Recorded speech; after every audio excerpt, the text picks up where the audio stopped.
All right, reactions are still trailing the decision of the People's Democratic Party, PDP, to set up a committee to resolve the internal leadership crisis rocking the party. Well, the committee yet to be named is supposed to address issues related to recent resignation of 7 deputy national officers of the party and to make PDP more united.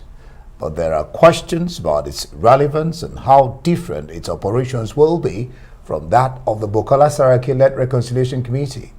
These questions are coming amidst fears that the country might soon become a one-party state. Political analysts say the party has not lived up to expectations as a major opposition party to the ruling All Progressives Congress APC. All right, joining us now to examine some of the issues in the PDP is the former governor of Cross River State, Liyel Imoke. Thank you so much for joining us. Good to have you. Thank you for having me. I'm sure you listened to that intro. Very importantly is the point that the PDP, seems to be losing relevance and hemorrhaging members. And of course, because of the PDP's seeming lackluster performance in its role as opposition party, Nigeria is tilting towards being a one-party state. Let's start with that. I think lackluster, strong words for the political party. If you recall, in the last elections, the PDP won 4 or 5 more gubernatorial seats than it had before the elections. And it went into those elections very strong and very competitive. And of course, our presidential candidate also made considerable, reasonable, I would say, good steps and achieved good results across the state. And so I can clearly see that as an opposition party, we've stepped up to the plate. Yes, there have been some defections, but that has nothing to do with the strength per se of the party. The electoral strength of the party is not necessarily defined by a defection. And we saw that, we've seen that in the past where we've gone into elections with defections and the party has been able to win. The party, for the first time in 2019, established its presence in all the 6 geopolitical zones in the last election. And I think that, when you have issues like the ones that we have, they help to strengthen us. They help us to address the challenges prior to going into a convention and, of course, into a subsequent election. Right. So I don't think there's any cause for alarm. I think the PDP still remains a very strong opposition. It's taken us a bit of a while to adjust to being opposition. But I think we're there now, and we're already committed to winning the next election. I did not know that some will agree that you're going into an election with high-profile members leaving the party is not something to worry about. But so why would you say PDP is now out with the setting up of this new reconciliation committee? What happens to the Saraki one? I'll just add this. I just read somewhere, before I came on, that the committee is going to be made up of governors, BOT members, NAS members, all NWC members, former governors, former ministers. Isn't that that's a bit cumbersome. Unwieldy? It's a bit cumbersome and indeed unwieldy. I don't think that. They say too many cooks spoil the broth. No, it's not made up of that. I'm a member of the Board of Trustees, and I'm also a member of the Reconciliation Committee, Saraki's Reconciliation Committee. So as of yesterday at the Board of Trustees meeting, this was not as unwieldy as it seems to sound. There were a few people, obviously, definitely not all members of the National Working Committee, because they have to address the issues of the National Working Committee. However, the Board of Trustees, which is the conscience of the party, where we have the respected elders of our party, would definitely play a key role in resolving these issues. Of course, the governors will also be part of that process. They're key to arriving at, I believe, a peaceful resolution. And of course, we have not necessarily the Reconciliation Committee, but we've had strong leadership of the National Assembly in the past. And so they would also participate in that process, and the caucus of the National Assembly. So it's not a large committee, actually, in terms of total numbers. You know what I mean? But it's going to basically be led by the Board of Trustees in this particular instance, because they are the elders and they represent basically for us that conscience that has a way of bringing all of us together. But and settling our it seems the differences. BOT has still not been able, I mean, you say it's the conscience of the party, it's still not been able to reach a consensus on the way forward. And the question remains again, why is it necessary to come up with this peace panel? When you say a consensus on the way forward? Yeah, in terms of, you know, bringing all the factions and all the, you know, the different interests to align in a way that, you know, the PDP will be speaking with one voice. This peace panel that's been set up, is it to say that the Saraki-led No, it's definitely not. No, I think there's a mix-up. Yeah. Okay, there's a mix-up. No, I think there's a mix-up. The Saraki-led panel is a reconciliation panel that deals with issues in various states. Okay, not at this level, and they've been quite effective in that process of reconciliation across, and this has helped to strengthen our party across the board. The bone of contention seems to be whether or not Prince Uche Secondus, the national chairman of the party, should quit now or to continue at the expense of the party's chances in 2023. Well, I think the bone of contention is a convention, really, that's coming up. The tenure of this particular working committee ends in December. So it comes to a natural end, a 4-year tenure. So it comes to a natural end. So the bone of contention is basically what happens after the end of this tenure, and how do we go into our congresses in a transparent manner. You understand? So there are some concerns that, some people may want to recontest, you understand? And so all these issues are going to be addressed. When you say some people, I mean, are you talking about the chairman it's himself? difficult to say who in particular, you understand?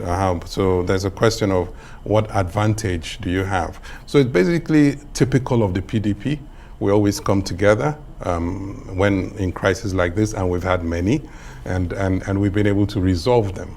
And so it's typical of us to be able to come, activate that mechanism that makes sure that we don't go into this thing headlong, you know what I mean, with different interests. But in politics, there's always going to be different interests. The game is about interest, so that's not unexpected. But it's the resolution that leads us to a successful Congress that we're after. And that's what we intend to achieve at the end of this exercise. Yes. Well, let me get you to tackle this. The incumbent governor of Rivers State, Liyel Imoke, suddenly appeared at the venue of the BOT meeting, which is unprecedented. And there is this question of whether governors are BOT members. And what do you make of his appearance at that meeting, particularly at the point that Secondus was speaking? Well, I think, first, I think we need to clear the air on this. Irrespective of the office of the governor, Liyel Imoke is a member of the Board of Trustees. So he's not a member of the Board of Trustees by virtue of being a governor. Okay, so there are some governors that are members of the Board of Trustees, but not all governors are members of the Board of Trustees. Okay. So Liyel Imoke is a member of the Board of Trustees and attended the meeting as a member of the Board of Trustees. Okay, and I think he had a right to attend that, and it gave him an opportunity to share his own views and his concerns about the party. And I think that was very democratic. Remember that it was a Board of Trustees meeting. It wasn't a National Working Committee meeting. So that the Board of Trustees is not chaired by the National Chairman. So the National Chairman, by virtue of his office, is also a member of the Board of Trustees. So he was also in attendance at that meeting. And the meeting went very well. I've heard all kinds of reports about the explosion and explosive, and you know what I mean. But I think everyone aired their views, and that is what led to the setting up of a committee to resolve the differences. Okay, well, we'll find out exactly how you plan to resolve these differences. All right, do stay with us. There's more to come. When we return from this break, we'll continue with our conversation with former Governor Liyel Imoke.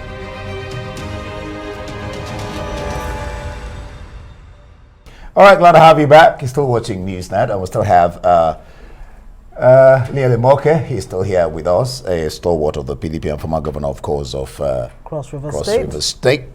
Glad to still have you here. Let me pursue this further. Responding to questions on dubbing him a dictator and being the crisis in PDP, Wike said if he leaves PDP, the party will suffer. Do you agree with that assertion? Certainly. Nobody would dispute that fact. Rivers State is one of the strongest states that we have by any definition. In terms of an election and planning for elections, the key states that you want to have under your belt would be Kano, Lagos, and Rivers. You understand? So leaving the PDP, you know what I mean, would be significant and would have an impact. That is the truth. Yeah, that is a fact. Is it just and the that is number? why- Is it just the number in and that is- terms and that of is why- the population, the voting population in River State?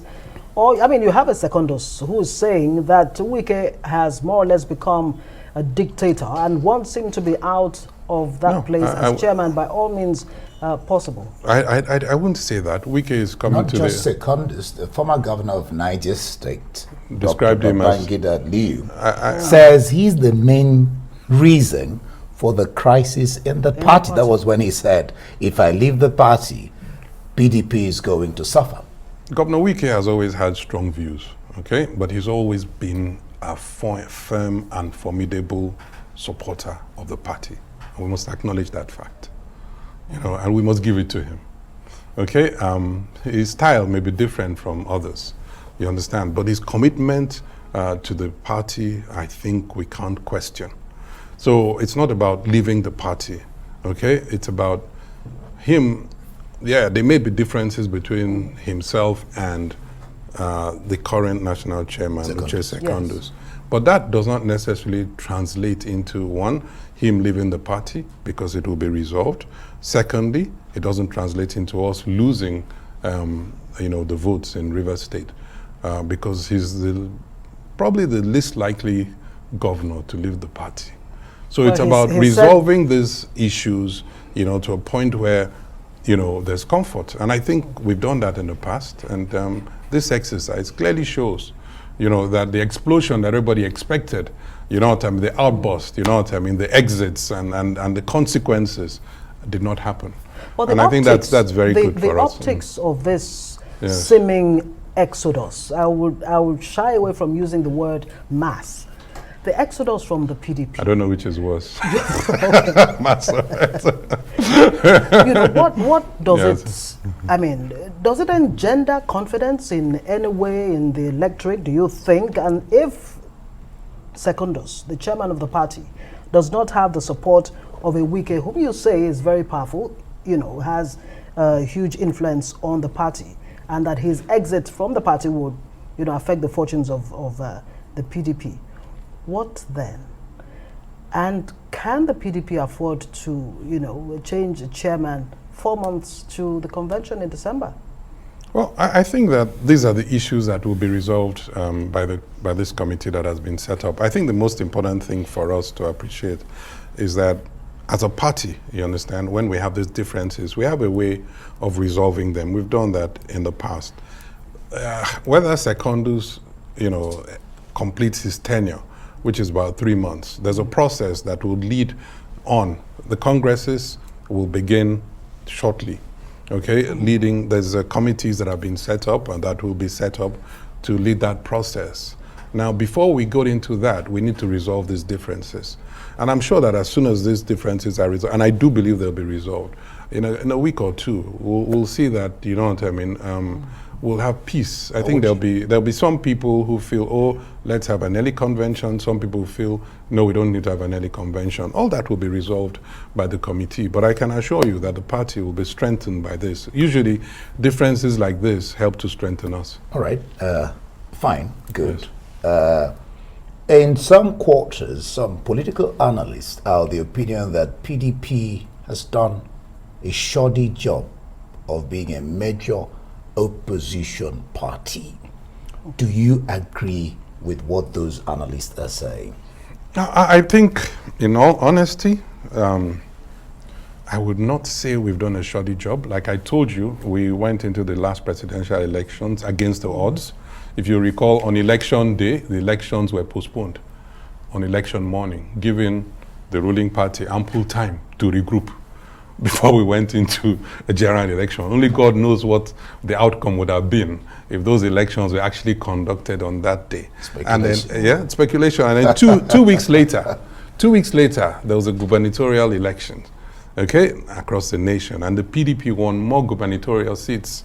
Okay, 4 or 5 more gubernatorial seats from that election. They've lost more. But by defection, not by election. There's a big difference. Okay. You understand? And that is why I believe that the support base of the PDP remains very strong. You know what I mean? And that's something that we are holding on to, and we're not taking it for granted. So as opposition party, maybe our style is different from the APC when it was in opposition, which was much more vocal, you know what I mean, much more propaganda driven. Our approach is slightly different. We're more grassroots based. We do the work at the grassroots, you know what I mean, to get the outcomes. But some would say the PDP actually made it very easy for the APC to use its propaganda machinery by not providing the right foundation for this democracy to take off, having been in government for 16 years. I think the mere fact that we have a change of government in 2015, speaks volumes about our democracy and the PDP. Let's watch and see what happens in 2023. Okay, we'll soon be letting you go. Let me drop this and get your opinion and your answer to it. With all this brouhaha, all this, breakbacks here and there, is your party, or what are the chances of your party unseating the ruling party come 2023? I mean, your honest opinion. Maybe not as a PDP person, but your honest opinion. What are your chances? I believe that Nigerians are looking for an alternative. They've experienced the government over the last few years. They've seen the decline across board, and it's palpable. So Nigerians are looking for an alternative. Is it just for the sake of having an alternative, or what exactly is the PDP bringing that, that Nigerians can actually latch onto and say, okay, the PDP, we tried the PDP for the first time, we can give the PDP another chance? Yeah, I think clearly the electorate is more exposed, they're more educated, they've seen government from both the PDP and the APC. The time has come for them to make a choice. Okay, and I believe that given the current scenario in our nation, the PDP stands a very good chance of producing the next government. And we're working assiduously, we're not taking it for granted. So the PDP will produce the next president of this country. All right. And it will do it through a process that I believe will result in the outcome, which is focusing on the electorate. Very optimistic. I don't expect anything less. But I don't know about realistic, but I'm optimistic. All right, just in 1 minute. The 7 who resigned from the NEC were approached by the NWC. They declined coming back. And the talk is that they're going to be replaced. What do you make of that? Well, I think it's unfortunate that we had them resign under the circumstances that they resigned. One of the issues there were deputies. They were talking about lack of financial transparency. Mm-hmm. Okay, I don't know what that means. That's a very broad, statement to make. You know what I mean? There are no specifics. So we can't say, lack of transparency. What are the specifics about that? And is that reason to resign or reason to challenge the leadership to be more transparent if you accuse them? So what is the basis of the resignation? No. No. So I think that, so the resignation, you know what I mean, is not out of place. But at the same time, I think that the party does have in its own constitution, provisions for replacement. So just compliance with the constitutional provisions, which is something that the PDP has always tried to adhere to, the rule of law. All right. Thank you so much, Liyel Imoke, former Governor, Cross River State. Thank you so much for joining us. Thank you. Thank you for having me.